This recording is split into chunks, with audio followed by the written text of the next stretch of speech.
Hello, everyone. This is the 2026 AHIP Module 4. And yes, it looks differently from when you met with me live. Somehow, that particular recording of the live session has been, I don't know, it's all mangled.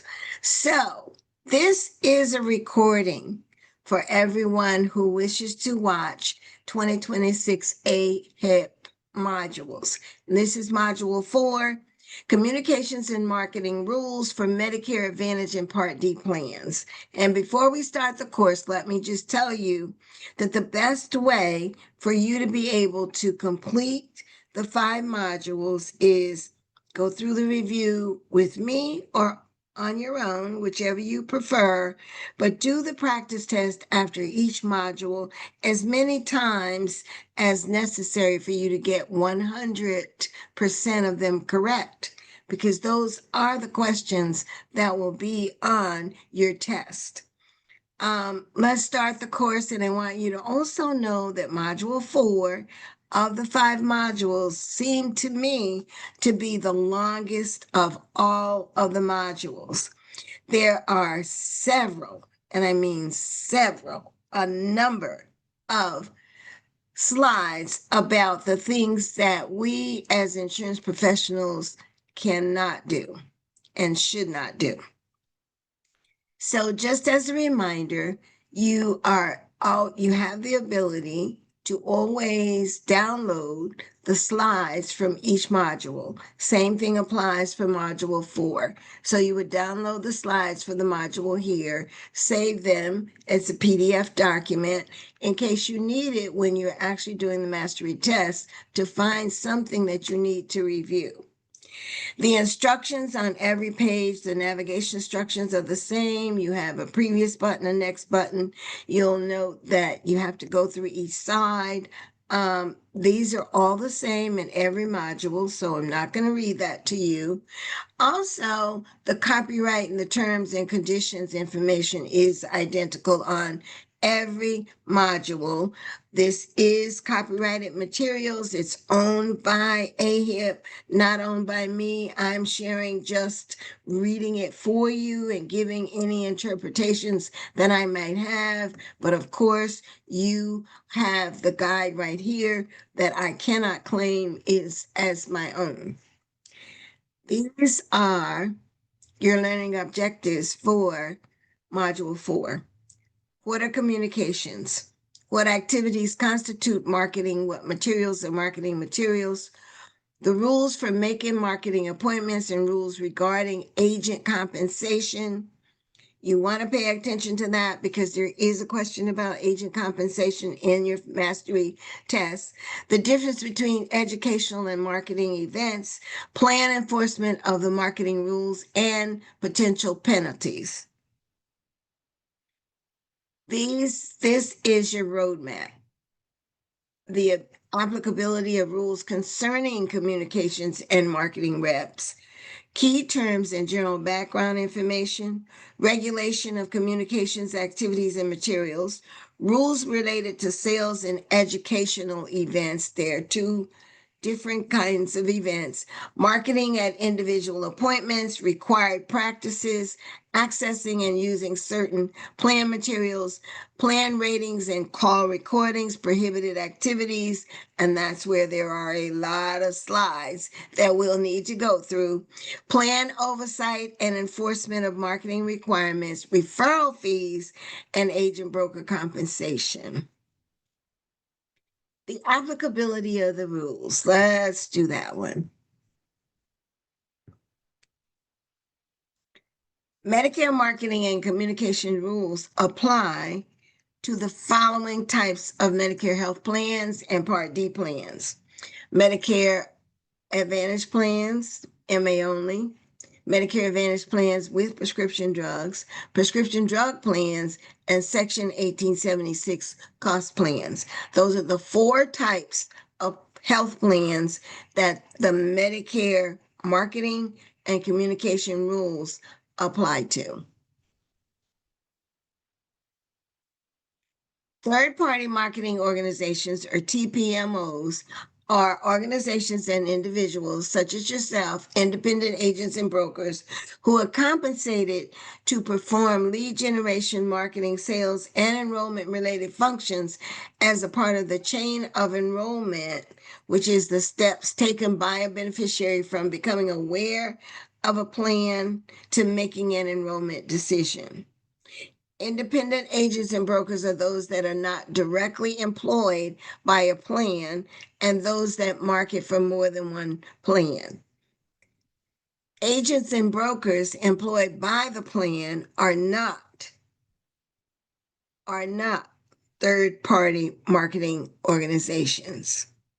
In this training, we refer to TPMOs and agents and brokers employed by plan sponsors as marketing representatives.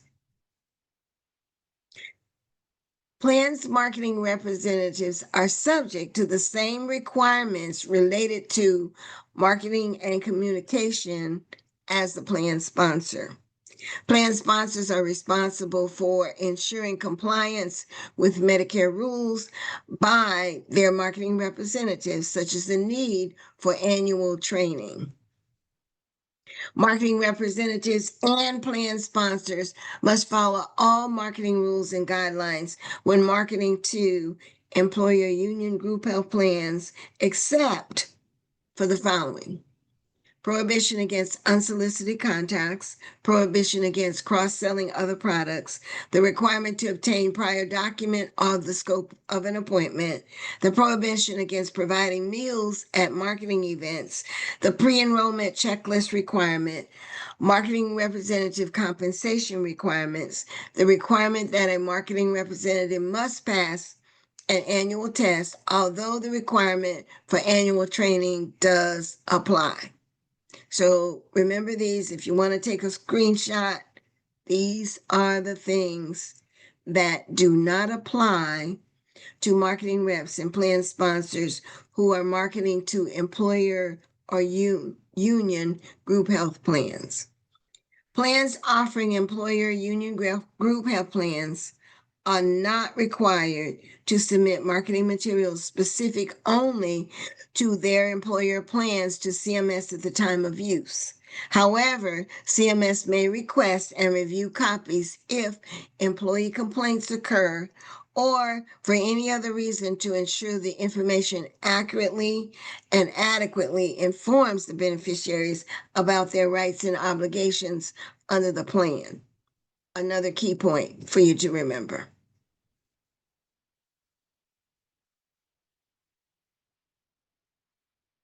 There are certain requirements to act as agents and brokers. Plan sponsors must contract with or employ agents and brokers that are licensed by the states in which they conduct relevant sales marketing activities. Agents and brokers must be appointed by the plan if required under state law. Medicare Advantage and Part D plans are required by law to ensure that all employed and contracted agents and brokers complete training at least annually that includes all of the content specified by CMS. They must also pass a written test each year, which demonstrates thorough familiarity with both the Medicare program and the products they're selling. Agent brokers marketing only employer union group plans are not required to be tested. However, plans may choose to require that testing.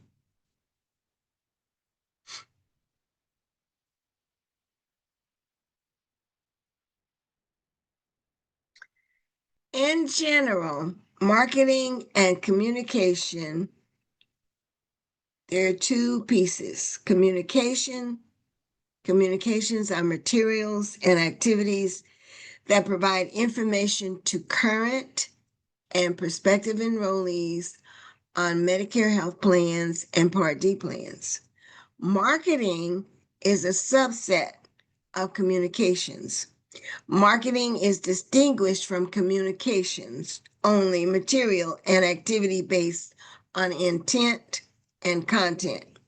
Marketing activities and materials are generally subject to a higher degree of regulation and oversight.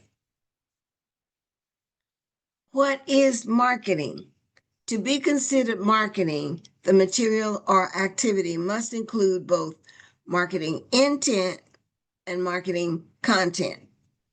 So, marketing intent, the purpose of marketing activities and materials is definitely to draw a prospective or current enrollee's attention to a particular plan or group of plans, or to influence the beneficiary's MA and or Part D plan choice, including a decision to remain enrolled in their current plan. Marketing content is marketing activities and materials include or address content regarding any of these things: information about benefits or benefit structure, information about premiums or cost sharing, rankings such as comparisons to other plans or Part D sponsors, measurement standards such as star ratings, plan rewards and incentive programs offered by Medicare health plans to qualify individuals to voluntarily perform specific targeted activities in exchange for rewards.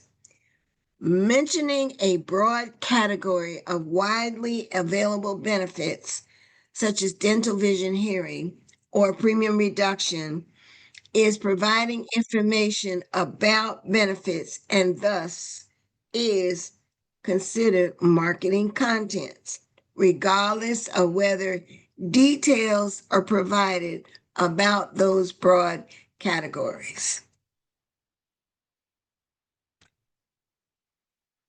Here are some examples of marketing activities.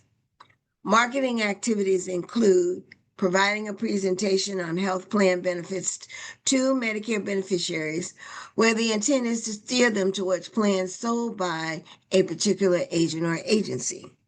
Participating in an event where health plan brochures and a summary of benefits are distributed. Meeting with the Medicare beneficiary to discuss upcoming benefit enhancements by reviewing the annual notice of change and to encourage them to remain enrolled in their current medical plan. Passing out plan-specific benefits information and agent business cards at a health fair. Accepting enrollment forms and performing enrollments at marketing sales events. Examples of marketing materials include the following if they contain marketing content: general audience materials such as direct mailings, newspaper ads, websites that promote specific plans and discuss general benefits or their star ratings. Marketing representative scripts or outlines for telemarketing, enrollment, or other presentations that discuss plan benefits. Brochures that promote enrollment in a plan and discuss the plan's reward programs for receiving preventive care services. Presentation materials such as slides and charts explaining the benefits of enrolling in a particular plan. Social media posts such as Facebook, X, YouTube that mention a plan's star rating, notes its low premium, or promotes its benefits. Those are all examples of marketing materials.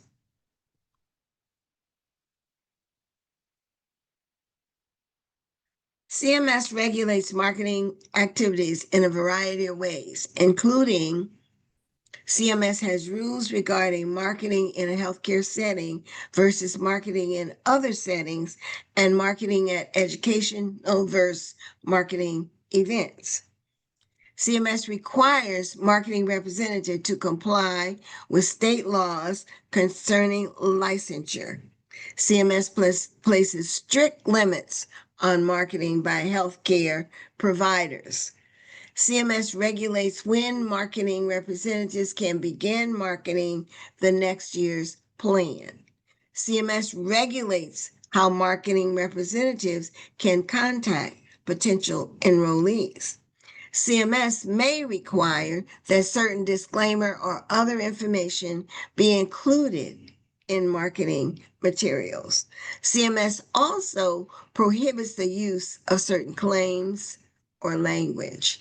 CMS requires that all marketing materials be submitted to CMS for approval and or review. Materials developed for use with employer, union, group members do not have to be submitted to Medicare.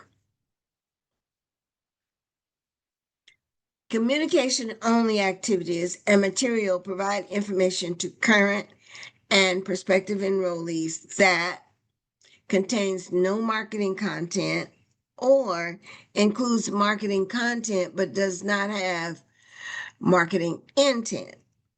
For example, CMS designates certain materials that have been marketing content, such as evidence of coverage and a communication-only material, while the summary of benefits and annual notice of change are designated as marketing materials.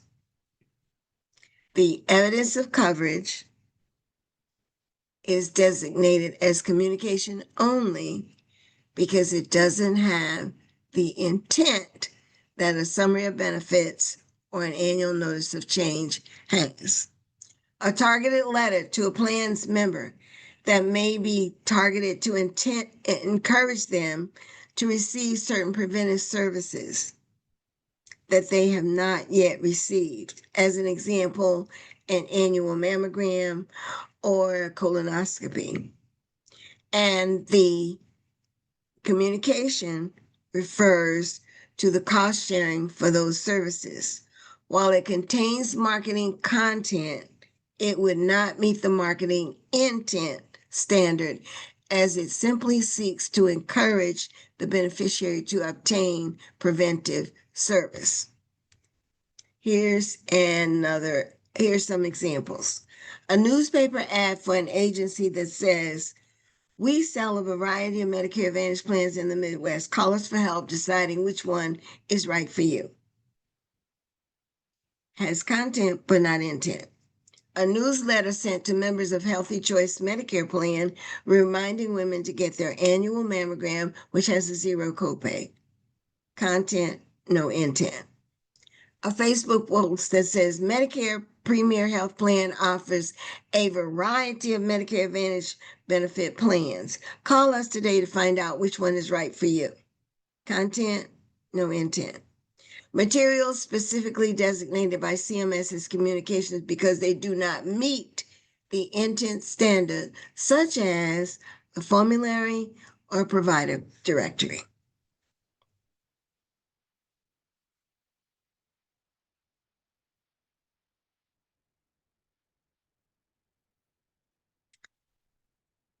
Regulation of communications only materials. While CMS does not generally require communication only materials to be submitted to CMS for review and approval, it may review such materials and does require certain disclaimers to be used in those materials.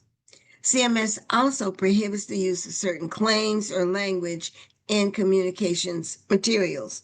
CMS does require certain designated communication materials critical to beneficiaries' understanding or accessing their benefits to be reviewed, such as the evidence of coverage. CMS may require review of communication materials that, based on feedback, such as complaints or data gathered through reviews, warrants additional oversight to ensure accuracy. CMS regulates how marketing reps can contact potential enrollees. For example, agents may not make cold calls even if they limit their conversation to communication content. CMS regulates what marketing representatives may say to enrollees and potential enrollees. These rules apply to all communications, including marketing materials and activities. Plans and their marketing representatives may not mislead, confuse, or provide materially inaccurate information to Medicare beneficiaries. May not target enrollees based on income levels except in the case of dual eligible special need plans. May not target enrollees based on health status except in the case of chronic care special need plans. May not state or imply that the plans are only available to seniors rather than all eligible Medicare beneficiary, such as younger disabled individuals. Contacting beneficiaries. Marketing representatives are prohibited from making unsolicited contact with beneficiaries, including through door-to-door solicitation, including leaving leaflets, flyers, door hangers at a resident or on someone's car. Contact is unsolicited door-to-door contact unless an appointment at the beneficiary's home at the applicable date and time was previously scheduled. Approaching beneficiaries in common areas such as parking lots, hallways, lobbies, sidewalks, stores, or parks. Telephone calls without a scope of appointment or where the planned business exception is not met. Text messages and other forms of electronic direct messaging, such as through social media platforms like Facebook, instant messaging, voicemail messages after unplanned calls.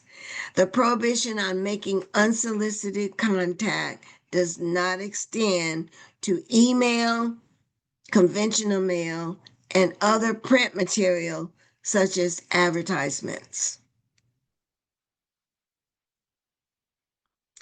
Marketing representatives may not make unsolicited calls about other business as a means of generating leads for Medicare plans. That's called bait and switch. Marketing representatives may not make unsolicited contact based on referrals or leads provided by enrollees or other sources. However, they may leave business cards with beneficiaries for distribution to friends they are referring. Enrollees who are voluntarily disenrolling may not be contacted for sales or retention purposes or be asked to consent to sales contacts. Marketing representatives may not make calls to beneficiaries who attended a marketing event unless the beneficiary gave express permission at the event for a follow-up call. There must be documentation of permission to be contacted, for example, by completing a scope of appointment or a business reply card, or what most of us know as permission to call. Marketing representatives may not contact a lead provided by another TPMO unless the beneficiary gave explicit written consent to share their information with the agent and receive a marketing call from the other person. Here's some examples of unsolicited contacts. Example 1. Agent Miller sells life insurance in addition to MA plans. Agent Miller calls a lead provided to him by another client to talk to her about life insurance. During the conversation, Agent Miller asked the beneficiary if she would like to learn more about Medicare Advantage plans. Agent Miller has violated the prohibition against making unsolicited calls about other businesses as a means of generating leads for Medicare plans. Agent Lopez's aunt tells him that her neighbor was recently telling her that she was having trouble understanding her Medicare choices and wanted to know if it would make sense to enroll in a Medicare Advantage plan. His aunt offers the neighbor's telephone number, but Agent Lopez gives his aunt his card and says that the neighbor should call him. Agent Lopez has wisely avoided making an unsolicited call based on a referral. These are permitted contacts. Marketing representatives may initiate electronic contact through email. However, you must provide an opt-out process to no longer receive electronic communications. You may return calls and messages from individuals who initiate contact and request information. You may call beneficiaries who have expressly given permission for the contact, for example, by filling out a business reply card or a permission to call slip, or asking a plan customer service representative to have an agent contact them. Business reply cards and request to contact are only valid for 12 months following the beneficiary's signature date or the date that the beneficiary initial request for information was made. You may call beneficiaries to confirm an appointment that has already been agreed to by the beneficiary. And you may call beneficiaries who submit enrollment applications to conduct business related to the enrollment. I need just a sip of water.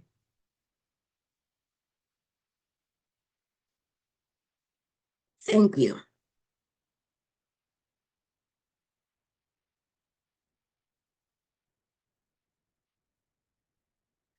You may also call current enrollees of the plan sponsor or its parent organization, including those in non-Medicare health plan products, to discuss plan business. Excuse me. For example, they may contact individuals enrolled in one of the MA organizations or its parent commercial health plans when the individual is aging into Medicare. You may contact the MA organization's Medicaid plan enrollees to discuss Medicare products. You may call members in a Part D plan offered by the plan sponsor to discuss other Medicare products. You may contact the MA organization's Medigap enrollees regarding MA, PDP, or cost plan options. You may call current enrollees of a plan to discuss or inform them about general plan information, such as annual enrollment periods, availability of flu shots, upcoming plan changes, educational events, and other important plan information. You may also call a beneficiary whom the marketing representative enrolled in a plan to discuss plan business, as well as discuss the availability of other plan options within the same parent organization. However, if the plan sponsor or its marketing representatives reach out to beneficiaries regarding plan business, the plan sponsor must provide notice to all beneficiaries whom the plan contacts at least once annually in writing of the individual's ability to opt out of future calls regarding plan business.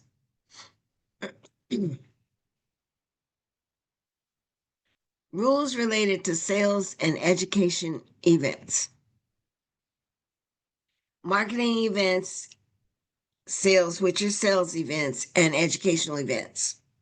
Marketing sales events are events designed to steer potential enrollees towards a plan or a limited set of plans, or to encourage current enrollees to remain in their plan and include discussions of marketing content such as premiums, benefits, star ratings, rewards, and incentives, or distribution of marketing material. Educational events are events designed to generally inform potential enrollees about Medicare, including MA, Part D, or other Medicare programs, and do not include marketing materials or activities. Educational events may be held in public venues.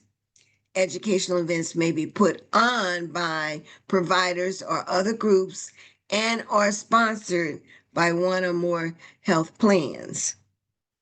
Advertisements and invitations in any form of media that are used to invite beneficiaries to a marketing or educational event must include the following statement. For accommodations to persons with special needs at meetings, call, and the phone number and TTY number is included. Marketing events are prohibited from taking place within 12 hours of an educational event in the same location. It doesn't mean that you can't have a marketing event this morning and an educational event this afternoon or vice versa, but in different locations. The same location is defined as the entire building or adjacent buildings where the first event occurred. Marketing sales events required and permitted activities. Plans must submit presentations that include marketing content to CMS before use at a sales event. At marketing sales events, agents may discuss plan-specific information such as premiums and benefits, discuss plan star ratings, discuss the merits of a plan, distribute and collect enrollment applications, distribute plan-specific advertisement, explanatory information and general information about Medicare, provide refreshments and light snacks of nominal value as long as they're not bundled and provided as if it's a meal.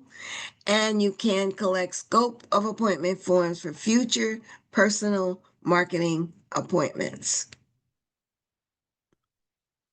At marketing sales events, agents may not require beneficiaries to provide contact information as a prerequisite for attending. This includes requiring an email address or other contact information as a condition to RSVP for an event online or through the mail. Sign-in sheets must be labeled as optional. You may not conduct health screenings, health surveys, or other activities that could give the impression of cherry picking. You may not provide meals or multiple snacks, refreshments bundled and provided as if a meal, regardless of value. You may not use information collected for raffles and drawings for other purposes. Educational events now are different. Educational events must be explicitly advertised as educational. At educational events, marketing representatives may engage in communications activities and distribute communication materials. Use a banner with the plan sponsor name and or logo displayed. Distribute promotional items, including those with the plan name, logo, toll-free number, and or website. These items must be free of marketing content and be provided consistently with gift promotional item rules, that is, provided to all without obligation to join and be under $15 retail value. You may provide an objective presentation free of marketing content to educate beneficiaries about the different ways that they can get Medicare benefits. You may have a healthcare provider make an educational presentation on wellness or another healthcare related topic. These are permitted activities for educational events. You may answer beneficiary initiated questions about Medicare or drug plans. You may make available opportunities to provide voluntarily and receive beneficiary contact information, including business reply cards or permission to call, but not including scope of appointments. You may distribute business cards and agent, agency, or plan contact information so that beneficiaries can contact you. You can provide meals, refreshments, or snacks as long as they comply with the gift promotional item requirement, including the $15, less than $15 nominal value.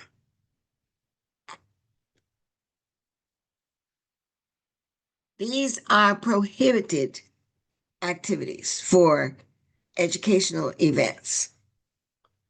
Marketing representatives may not conduct sales or marketing presentations. You may not discuss, display, or distribute plan-specific premiums, benefits, ratings, or other marketing content or marketing materials. You may not engage in marketing activities. You may not distribute or collect enrollment applications. You may not set up future personal marketing appointments. You may not make available or obtain completed scopes of appointment. Gifts and promotional items. Under Section 1128A, A5 of the Social Security Act, offering or giving anything of value to a Medicare or Medicaid beneficiary that is likely to influence the beneficiary to order or receive from a particular provider, practitioner, or supplier any item or service covered under Medicare or Medicaid is prohibited. There's a nominal value, $15 exception to this rule.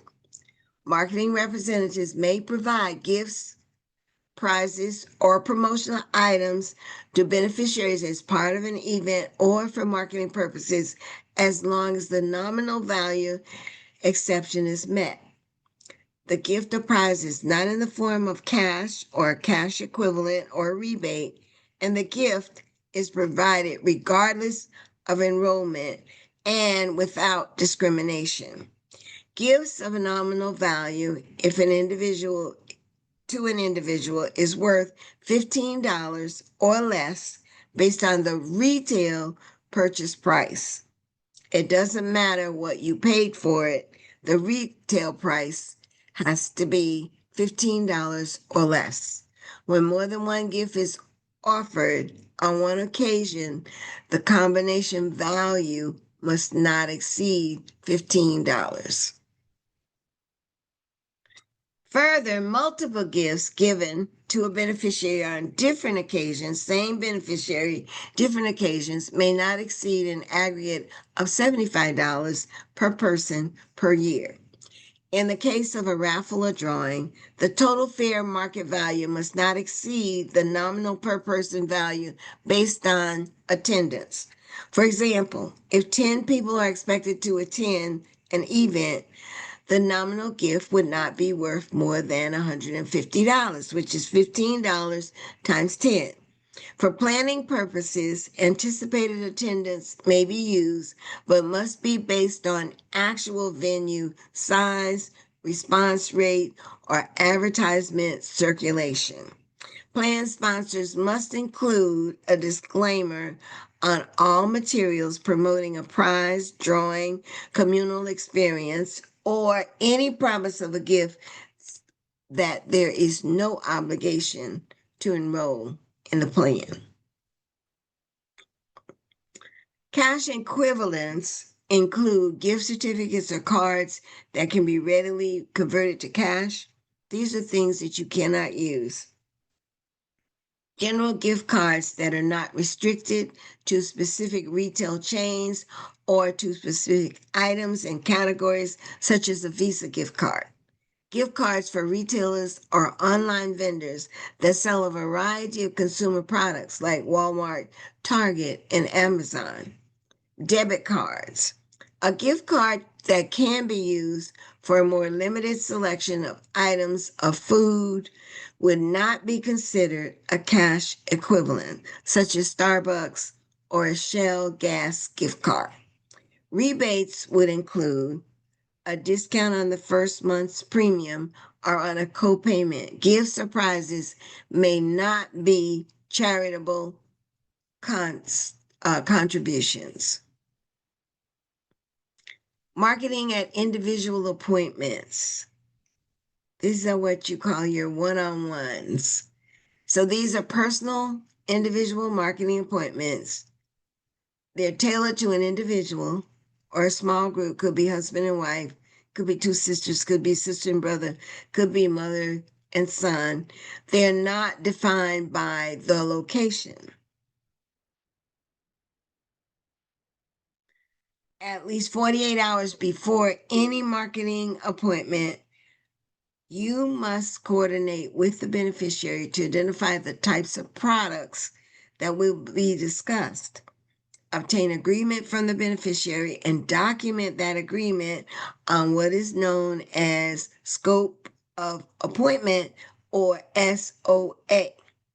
The types of products include MA, PDP, cost plans, and Medicare, Medicaid plans. There are two exceptions to the 48-hour rule. Where the SOA is completed during the last 4 days of the relevant election period, or where there is an unscheduled in-person meeting initiated by the beneficiary. This includes when a beneficiary unexpectedly walks into a marketing rep's office or unexpectedly attends a sale appointment properly set up for another individual. A new SOA is required if the beneficiary requests information regarding a different plan type than has previously been agreed upon. An SOA is valid for 12 months from the date of the signature.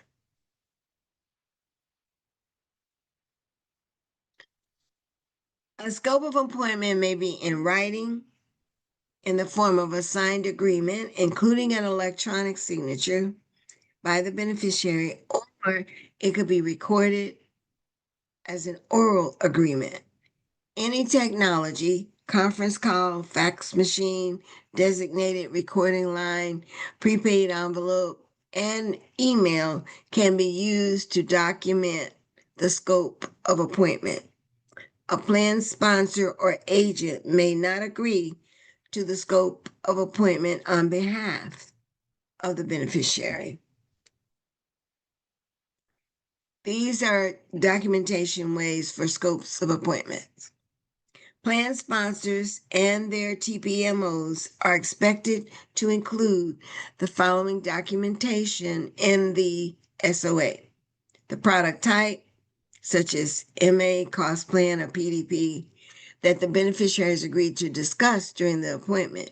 The date of the appointment, the beneficiary and agent contact information, written or recorded verbal documentation of beneficiary or appointed authorized representative, a statement that beneficiaries are not obligated to enroll in the plan, their current or future Medicare enrollment status will not be impacted, and it clearly explains that the beneficiary will not be automatically enrolled in the plan by signing an SOA. During an individual appointment, marketing reps may distribute plan materials such as an enrollment kit or marketing materials, provide educational information, discuss benefits, premiums, and cost sharing, distribute and accept plan applications, review the individual needs of the beneficiary, including but not limited to healthcare needs and history, commonly used medications, and financial concerns. talk about plan rewards and incentive programs, provide and collect enrollment forms, provided that prior to the enrollment, all issues required to be discussed have been discussed. These are things that you cannot do for individual marketing appointments. During individual appointments, marketing representatives may not discuss healthcare related products that were not agreed upon by the beneficiary and documented in the scope of appointment, business reply card, or request to receive additional information, which are only valid for 12 months following the date of the beneficiary's signature or the date that the beneficiary initially requested the information. You may not discuss healthcare related products, include Medicare health plans, Medigap plans, and other dental plans, or you may talk about, healthcare related products, but not accident only plans. Let me restate that. Healthcare related products, including Medicare health plans, Medigap plans, and dental plans, but not accident only plans. There's a question about that. Market non-healthcare related products. That's definitely no. Non-healthcare products such as accident only, life insurance, or annuities may not be marketed during a Medicare health or drug plan appointment. Market additional health related lines of business not identified prior to the individual appointment without a separate scope of appointment. Identifying what those additional lines of business are, and the beneficiary agrees to talk to you about them. Use of social media.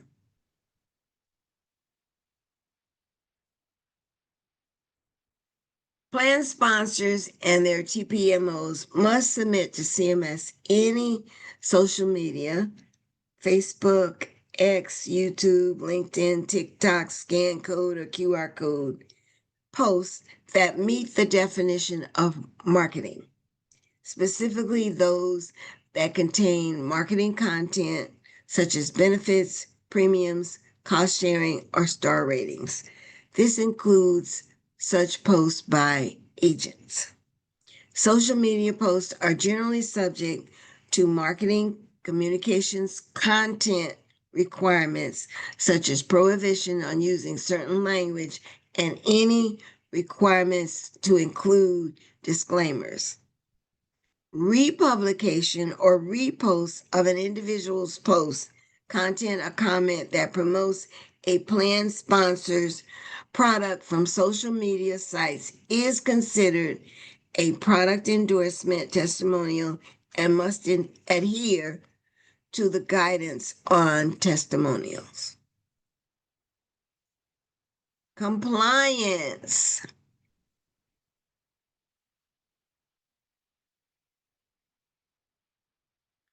These are required practices. Marketing representatives must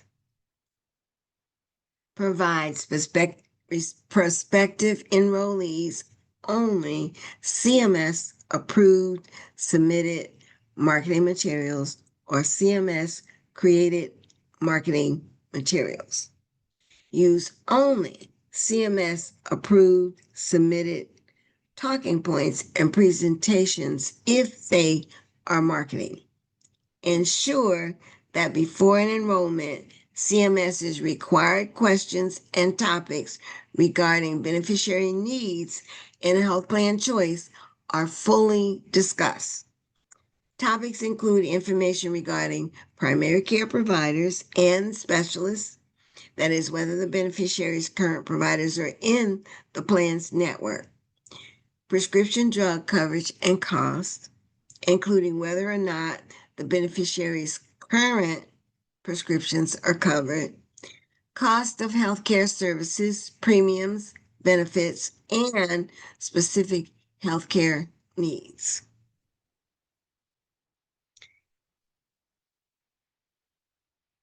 Recording calls with beneficiaries, independent agents and brokers, and other third-party marketing organizations must record all sales, marketing, and enrollment calls with beneficiaries in their entirety. This includes recording the audio portion of calls occurring via web-based technology. Required practices for HIPAA and confidentiality of the beneficiary's information. Marketing representatives are business associates of the health plans that they sell.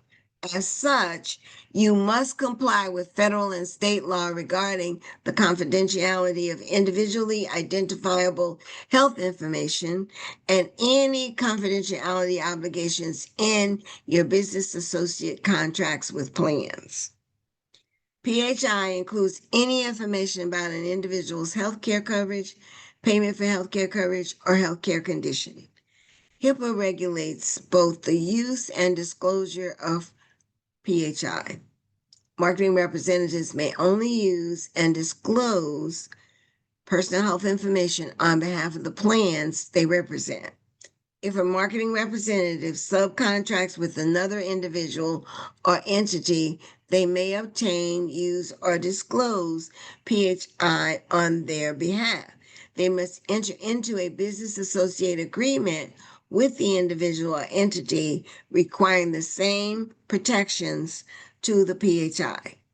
Plan sponsors must obtain a HIPAA-compliant authorization from an enrollee before the plan sponsor may use or may request a marketing representative to use on their behalf information about the enrollee to market non-health related items or services. The authorization must explicitly allow marketing uses.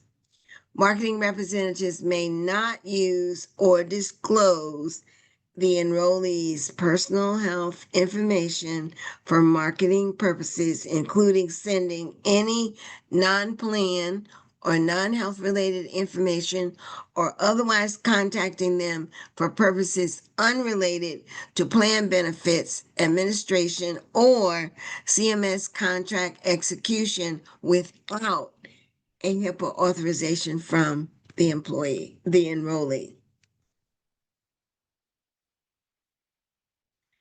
Personal beneficiary information collected by a TPMO, including agents and brokers, for marketing or enrolling them into an MA, a cost, or a Part D plan, may only be shared with another TPMO when prior written consent to share the information and be contacted for marketing or enrollment purposes is given by the beneficiary. The beneficiary's prior written consent must be obtained through a clear and conspicuous disclosure that lists each entity that would receive the data and allows the beneficiary to consent or reject to the sharing of their data with each individual TPMO. This will be on your test. Required practices, use of the TPMO marketing disclaimer. Independent agents, brokers, and other third-party marketing organizations must use the marketing disclaimer if they sell plans on behalf of more than one plan sponsor. If the TPMO does not sell for all plan sponsors available in the service area, the disclaimer consists of the following statement. We do not offer every plan available in your area. Currently, we represent the number of organizations, and these organizations offer the number of plans, products in your area. Please contact Medicare.gov or call 1-800-MEDICARE or your local state health insurance program to get information on all your options. If the TPMO sells for all plan sponsors in the service area, the disclaimer consists of this statement. Currently, we represent the number of organizations which offer the number of plans in the area. You can also contact Medicare.gov, 1-800-Medicare, or your local state health insurance program for help with plan choices. The disclaimer must be verbally conveyed within the first minute of a sales call, electronically conveyed when communicating with a beneficiary through email, online chat, or other electronic means of communication, prominently displayed on TPMO websites, included in any TPMO marketing materials, including print materials and television advertising.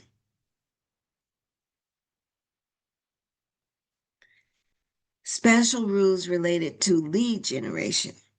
TPMOs conducting lead generating activities, either directly or indirectly for a plan sponsor, must, when applicable, disclose to the beneficiary that their information will be provided to a licensed agent for future contact. This disclosure must be provided verbally when communicating with the beneficiary through telephone, in writing when communicating with the beneficiary through mail or other paper, or electronically when communicating with the beneficiary through email, online chat, or other electronic messaging platforms. If the lead generation in TPMO transfers a beneficiary to an agent, the TPMO must disclose to the beneficiary that they're being transferred to a licensed agent who can enroll them in a new plan. Plan sponsors, agents, brokers, FMOs, or agencies that obtain leads from such entities should ensure that these requirements have been met in generating the leads and include this obligation in any contracts with the lead generating TPMO. As previously noted, beneficiary information collected by a TPMO for marketing or enrolling may only be shared with another TPMO when prior written consent is given by the beneficiary. Accessing and using certain plan materials. Plans are required to post certain documents in a downloadable format on their website. Beneficiaries and marketing representatives may access the following materials as applicable to the plan through each plan's website: evidence of coverage, summary of benefits, annual notice of change, provider directory, pharmacy directory, formulary.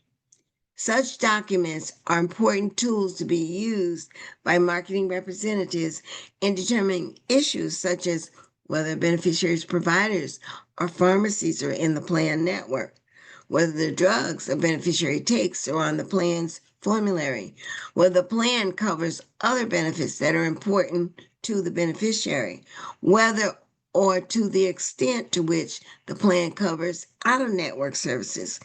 Plans will also provide these materials to beneficiaries after they enroll. Required materials with an enrollment form.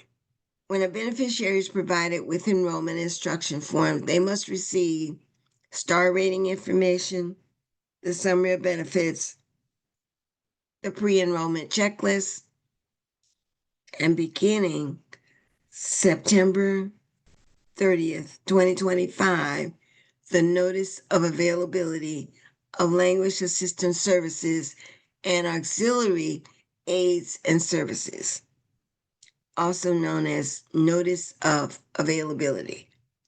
The beneficiary must also receive the notice of availability when provided with any other CMS required material. For example, evidence of coverage, annual notice of change, or summary of benefits. For dual eligible needs plans, if Medicaid benefits are not included in the summary of benefits, a separate document including the Medicaid benefits must be included with the enrollment form. When a beneficiary enrolls in a plan online, the plan sponsor must make these materials available electronically to the potential enrollee before the completion and submission of their enrollment request. For telephonic enrollments, the contents of pre-enrollment checklists must be reviewed with the prospective enrollee prior to the completion of the enrollment.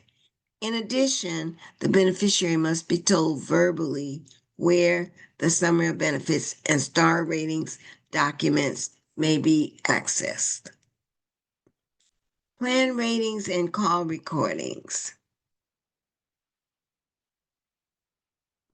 CMS releases star ratings that allow beneficiaries to compare MA plans and Part D plans. These ratings are based on measurements such as whether the members got various screening tests, vaccines, and other checkups to help them stay healthy, and how members rate the plan on topics such as access to care and customer service. Marketing representatives and beneficiaries who have access to the internet may obtain plan rating information at www.medicare.gov. Click on Find Health and Drug Plans button. The STARS rating information document must also be prominently posted on each sponsor's website. New plan and Part D sponsors that do not have any star rating information are not required to provide stars rating information until the next contract year. Plan sponsors and their marketing representatives must provide the plan's overall performance rating to beneficiaries in the standard plan ratings information document. You may only reference or mention a plan's rating on an individual measure in conjunction with the plan's overall performance rating for MAPD, Part C, summary rating for MA only, or Part D summary ratings for PDP. You may only market the star ratings in the service area in which the star rating is applicable. You must be clear that the rating is out of 5 stars. You must clearly identify the star rating contract year. You must provide the standard plan ratings document with an enrollment form as follows: in hard copy with a paper enrollment form. For online enrollment, make available electronically, for example, a link prior to the completion and submission of the enrollment request. For telephonic enrollment, the beneficiary must be verbally told where they can access the star rating document. Plan sponsors and their marketing representatives may not use a plan star rating in an individual category or measure to imply a higher overall plan rating than is actually the case. For example, a plan which received a 5-star rating in customer service promotes itself as rated 5 stars by our enrollees when its overall plan rating is only 4. You cannot use the plan star rating in a manner that misleads the beneficiary into enrolling based on inaccurate information. You cannot use updated star ratings until CMS releases those star ratings on the Medicare Plan Finder. So you continue to use an old star rating for up to 21 days from the release of the new plan star rating, and then you're required to use the new star rating.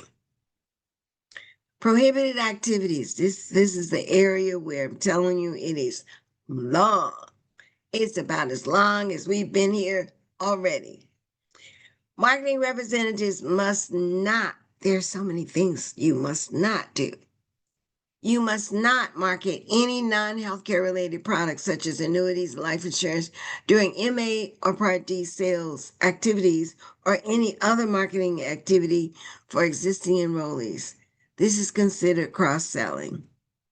Now, some of the things that you are not able to do will be repetitious, but it's repetitious for a reason so that you definitely understand you can't do it. Market that the plan sponsor will not disenroll individuals due to failure to pay premiums. You must not display the names or logo of both a provider, co-branding partners on marketing materials unless the materials clearly indicate via disclaimer or in the body that other providers are available in the network. You must not fail to record all sales and enrollment related telephonic contact.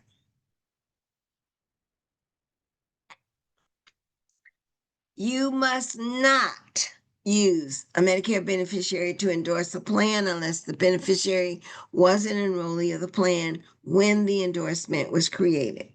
You must not solicit enrollment applications for the following contract year before the start of the annual enrollment period, October 15th, unless the beneficiary is entitled to another enrollment period, for example, IEP or SEP. You must not use marketing materials that have not been submitted by the plan for review and are approved by CMS. You must not charge beneficiaries marketing fees. You must not engage in bait and switch strategies, such as making unsolicited outbound calls to beneficiaries about other lines of business, calling Medicare beneficiaries about ACA as a means of generating leads for Medicare. You must not continue. Marketing reps must not engage in any discriminatory activities such as attempting to recruit Medicare beneficiaries from higher income areas without making comparable efforts to enroll Medicare beneficiaries from lower income areas.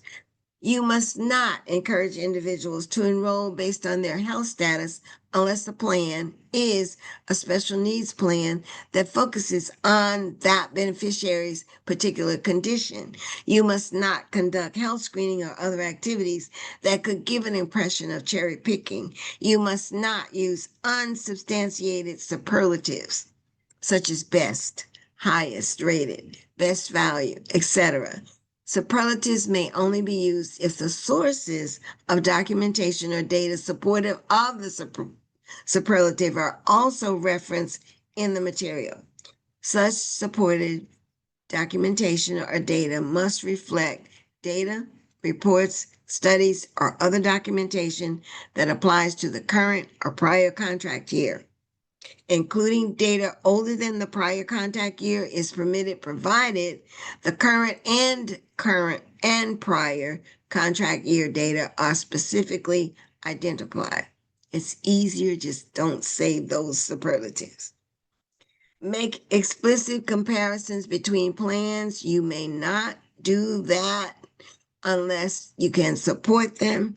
Such comparisons are factually based and the comparisons are not misleading.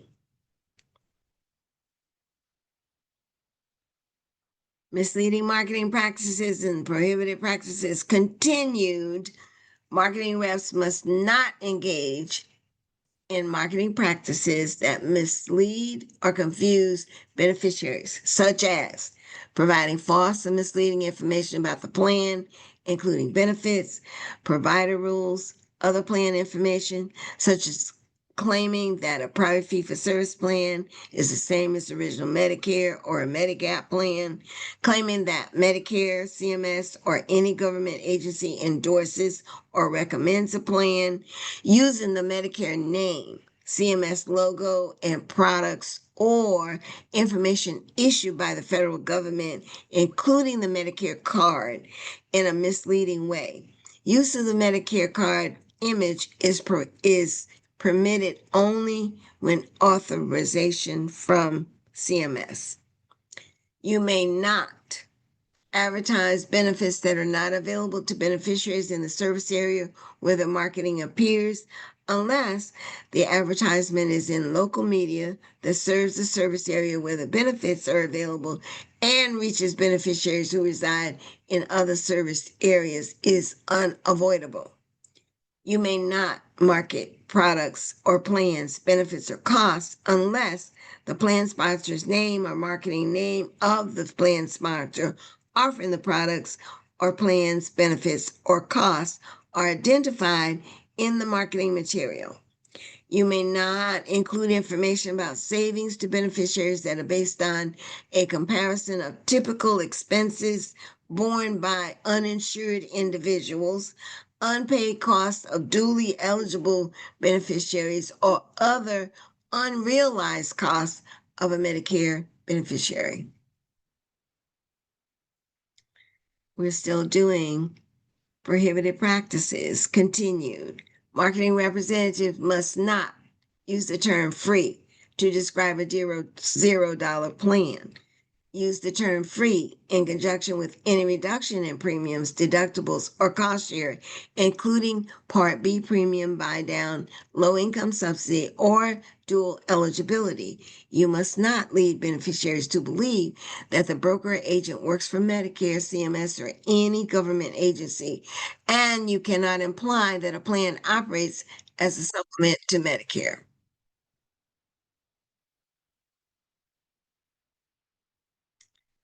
Prohibited practices continued. You cannot target dual eligibles unless you are promoting a dual special needs plan. Marketing representatives must not imply that the plan is available only to or designed for dual eligible individuals unless the plan is comparable to a dual SNP as determined by the secretary. You must not claim that the plan has a relationship with the state Medicaid agency unless the MA plan or its parent organization has contracted with the state to coordinate Medicaid services, and the contract is specific to the MA plan, not for a separate DSNP. You must not market a non-dual eligible special needs plan as if it were a dual eligible special needs plan, and you must not target marketing efforts for the plan exclusively to dual eligible individuals. Marketing during open enrollment. Its prohibitions continue. The Medicare Advantage open enrollment period, MAOEP, is a period during which an individual enrolled in an MA or MAPD plan can make a one-time change to another MA plan, elect original Medicare, or can change their Part D coverage. For individuals enrolled in an MA plan on January 1, the MAOEP is the first 3 months of the calendar year, January 1 to March 31. For individuals enrolling during their initial coverage election period, ICEP, the MAOEP is the first 3 months after they enroll in an MA or MAPD plan. During the MA open enrollment, marketing representatives may not send solicited materials advertising the ability or opportunity to make an additional enrollment change or referencing OEP. You may not engage in or promote activities that intend to target the OEP as an opportunity to make further sales. You may not call or otherwise contact former enrollees who have selected a new plan during AEP. And you may not specifically target beneficiaries who are in the OEP because they chose an MA or MAPD plan during the AEP by the purchase of mailing list or other means of identification. Now, these are things that you can do during the OEP. During OEP, not AEP, OEP, January to March. During the OEP, marketing representatives may conduct marketing activities that focus on other enrollment opportunities, included but not limited to marketing to individuals turning 65 who have not yet made an enrollment decision, marketing by five-star plans regarding their continuous enrollment, SCP, marketing aligned DSNPs such as the FIDEs and the HIDE SNPs to full benefit dual eligible beneficiaries who have a once per month SCP to enroll in an aligned DSNP plan. In addition, during the OEP marketing, representatives may send marketing materials when a beneficiary makes a proactive request. At the beneficiary's request, have one-on-one meetings with a sales agent. At the beneficiary's request, provide information on the OEP through the plan's call center. MAOs, Medicare Advantage organizations, may also include information about the OEP on their website. Soliciting referrals. Inducements such as gifts for referrals are regulated under fraud and abuse laws such as anti-kickback statute or beneficiary inducement statute. However, typically there are nominal value exceptions under those laws. Marketing representatives should consult with their plans to determine whether the plans impose requirements around gifts in exchange for beneficiary referrals. As previously noted, unsolicited contact as a result of a referral by means other than email or conventional mail is prohibited. Marketing in healthcare settings. Marketing representatives must not engage in marketing activities or provide marketing materials in areas where patients receive healthcare services. For example, exam rooms, dialysis center treatment areas, hospital patient rooms, pharmacy counter areas, other treatment areas where patients interact with the provider and their clinical team and receive treatment.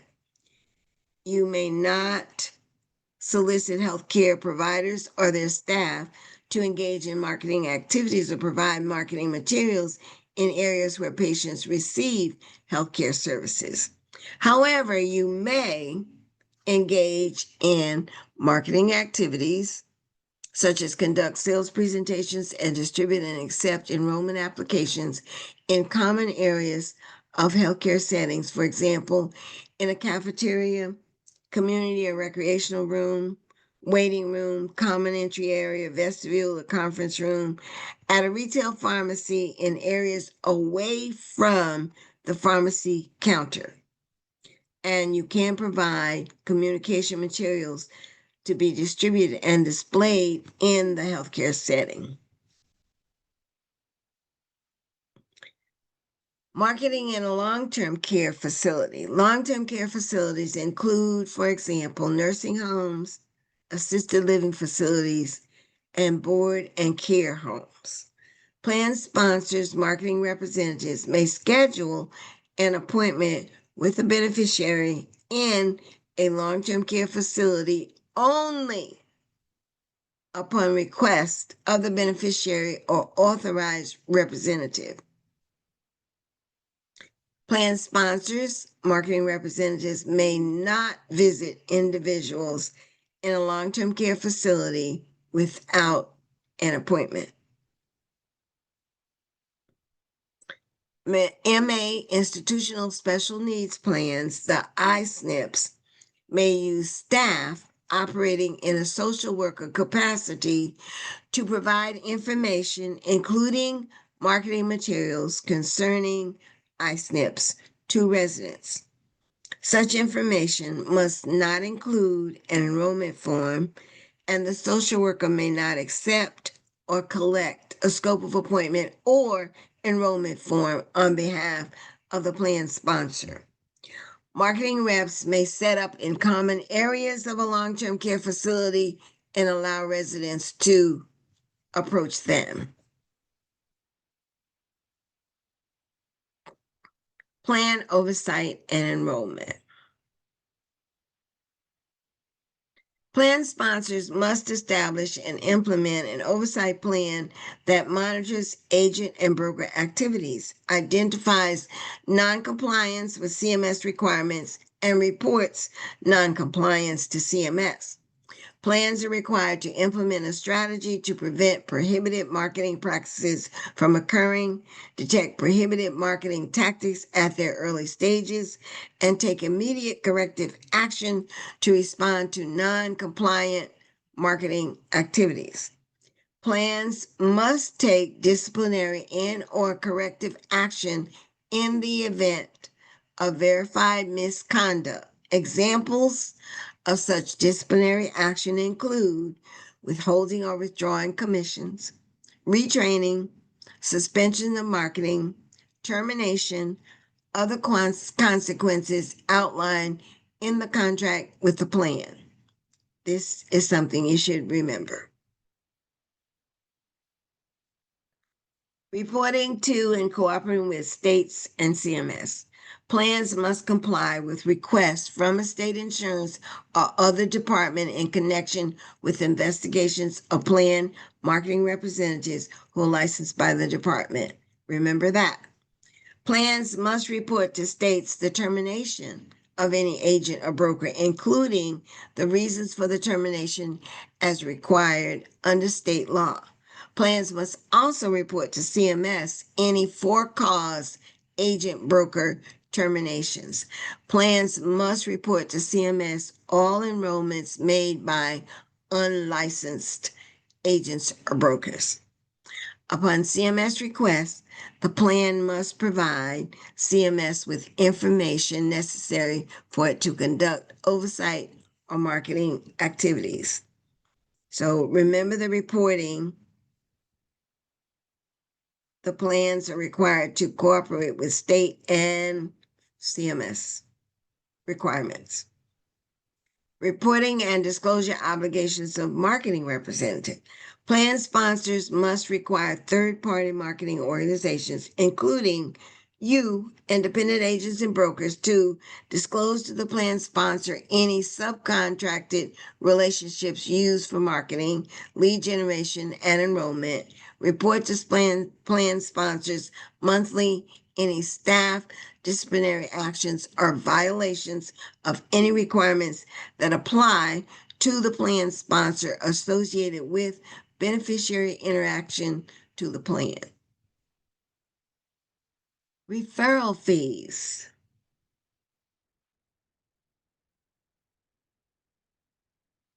This is also where we have compensation, agent broker compensation. So back in April 2024, CMS published a final ruling revising the way that compensation would be paid to agents and brokers. And then at that time, the changes would have mandated that all plan sponsors pay compensation at a fair market value cap for initial enrollments, which would also include a $100 administrative fee. And for renewals, it would include a 50% of the fair market value. Well, the Texas District Court on July 3rd, 2024, heard a lawsuit that was pending in U.S. District Court, and it resulted in a stay of implementation of those rules. And the stay applies nationwide. So until the stay is listed, CMS is prohibited from implementing those provisions. So these are referrals. Plan sponsors and their subcontractors may pay individuals or entities for referrals, including recommendations, provisions of information or other means of referring beneficiaries for potential enrollment into a plan. The payment may not exceed $100 for a referral into an MA, MAPD, or 1876 cost plan, and $25 for a PDP plan. The limitations on referral fees for potential enrollment into a plan applies to all agents and brokers, including employed and captive agents, as well as any other individuals and entities. Compensation includes monetary or non-monetary compensation of any kind relating to the sale or renewal of a policy, included but not limited to commissions, bonuses, gifts, prizes, or awards. So, compensation structures for independent agents must comply with CMS guidance. Independent agents are those who sell for multiple plans and are not employed by the plan sponsor. Compensation rules do not generally apply to marketing representatives who are plan employees, to captive agents who market for only one plan, or when independent agents are marketing only to employer union groups. Compensation to independent agents who market to and enroll beneficiaries is covered by the rules, whether it is paid directly by the plan or paid by an agency, field marketing organization, FMO, or other third-party marketing organization. The limitations on referral fees for potential enrollment into a plan applies to all agents and brokers, including those who are employed and captive, as well as any other individuals or entities. When compensation may not be paid, plan sponsors may not pay agents when they have not been trained and tested, when they do not meet state licensure requirements, when they have not been appointed by the plan in compliance with state law. In the case of rapid disenrollments, they also may not be paid. When a plan sponsor and or a contracted independent agent terminates an agent contract, any future payment for an existing business will be governed by the terms of the contract that specifies the agent's payment, subject to the limits in CMS regulations. However, to continue receiving renewal fees, agents must remain trained, tested, licensed, and appointed to the extent required under state law, regardless of whether they are actively selling or not. Applicable compensation amounts depend on whether enrollment is an initial year enrollment or a renewal year enrollment.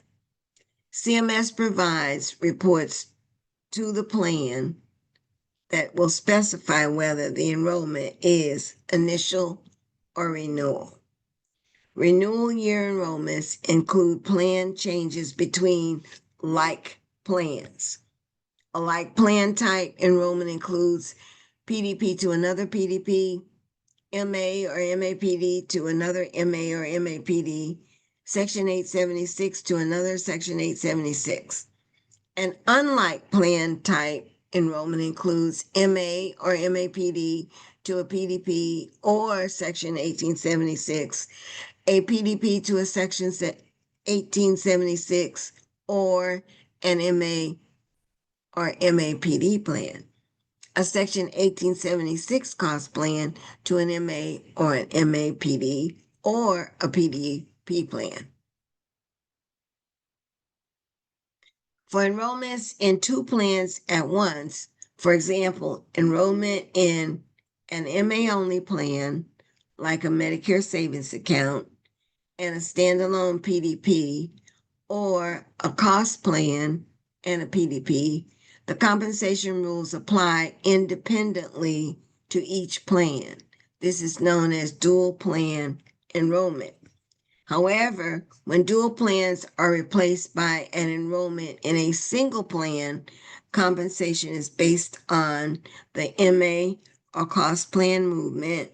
Example, movement from an MA only private fee for service and PDP to a MAPD would be compensated at the renewal compensation amount for the MA to MAPD like plan type move. Plan sponsors are not required to pay compensation for enrollments. However, if they do, they must follow these rules.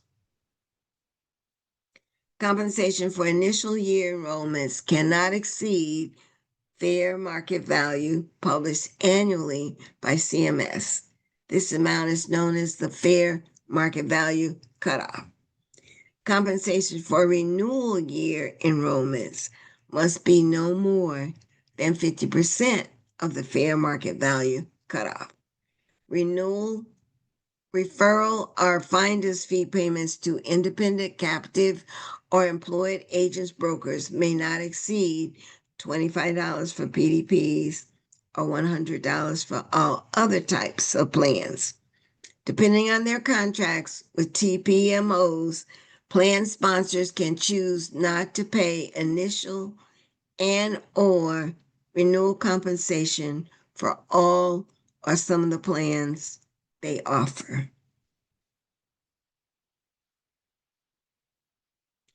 Referral fees and agent broker compensation rules continued.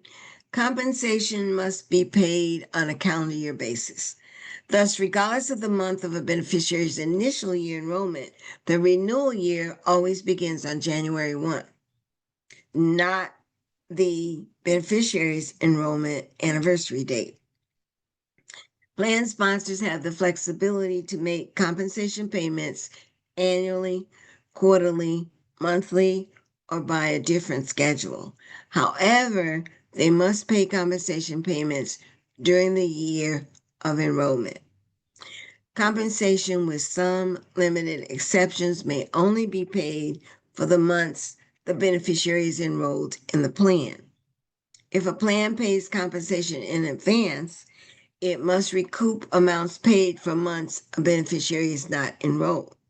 If a beneficiary enrolls mid-year, compensation must be prorated. A plan may choose to pay for an entire initial enrollment year, despite less than 12 months of enrollment, for a beneficiary who has never been enrolled in a Medicare health plan before, or where a beneficiary moves from an employer group to a non-employer group plan. However, if the plan pays a full initial compensation and the enrollee disenrolls during the contract year, the plan must recoup a prorated amount for all months the enrollee is not approved. Here's an example. Since her retirement, Mrs. Franklin has been enrolled in an MAPD, the gadget company her former employer offers to its retirees. Gadget company announces that effective June 1st, they will no longer offer the coverage to retirees. So Ms. Franklin calls her agent, Mr. Gordy, who helps her enroll in Healthy Choice, an MAPD offered to individual beneficiaries. The contract between Mr. Gordy and Healthy Choice specifies that the plan will pay a full year commission for a beneficiary who has never been enrolled in a Medicare health plan and for beneficiaries moving from employer group coverage. Healthy Choice pays the full year commission.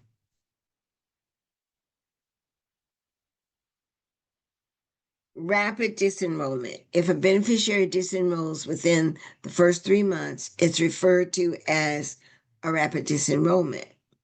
The entire compensation amount paid for the enrollment must be recouped except under certain circumstances. Plans do not have to recoup any compensation paid, including when a beneficiary disenrolls in the first 3 months because the beneficiary enrolls effective October 1, November 1, or December, and subsequently uses the AEP to change plans for a January 1 effective date.